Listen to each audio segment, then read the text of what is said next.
গাজী নজরুল ইসলাম আমাদের পুরো সামনগরবাসীকে কলঙ্কিত করেছে, দেশবাসী এবং সারা বিশ্বের কাছে। যে এমন একটি দলের থেকে এমপি হয়েছে, দলটার নামের পিছনে আছে ইসলাম। আমার প্রশ্ন, গাজী নজরুল সাহেব, আপনি কি নিজেকে কলঙ্কিত করলেন, নাকি পুরো সামনগরকে কলঙ্কিত করলেন, নাকি পুরো ইসলাম জাতিকে কলঙ্কিত করলেন? প্রশ্ন, আপনি নামের আগে বীর মুক্তিযোদ্ধা লেখেন। আপনি কি নিজেকে কলঙ্কিত করলেন, নাকি সামনগরকে কলঙ্কিত করলেন, না পুরো বীর মুক্তিযোদ্ধাদের কলঙ্কিত করলেন? আপনি কি সামনগরবাসীকে অসম্মান করলেন, নাকি ওই ৭১-এর ৩০ লক্ষ শহীদকে অসম্মান করলেন?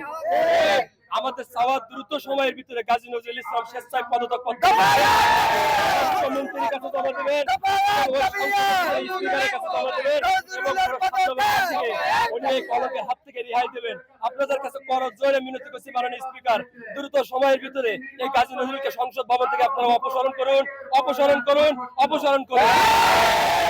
তরুণ সমাজ, ছাত্র সমাজ ক্ষিপে গেছে গাজী নজরুলের উপরে। কোন অনাকাঙ্ক্ষিত ঘটনা ঘটার আগে স্বরাষ্ট্রমন্ত্রীর কাছে আবেদন, সামনগরকে শান্ত রাখতে হলে এই গাজী নজরুলকে দ্রুত সময়ের ভিতরে পদত্যাগ করতে হবে। আজ ইসলাম কলঙ্কিত, আজ সামনগরবাসী কলঙ্কিত, ছাত্র সমাজ কলঙ্কিত, বীর মুক্তিযোদ্ধারা কলঙ্কিত।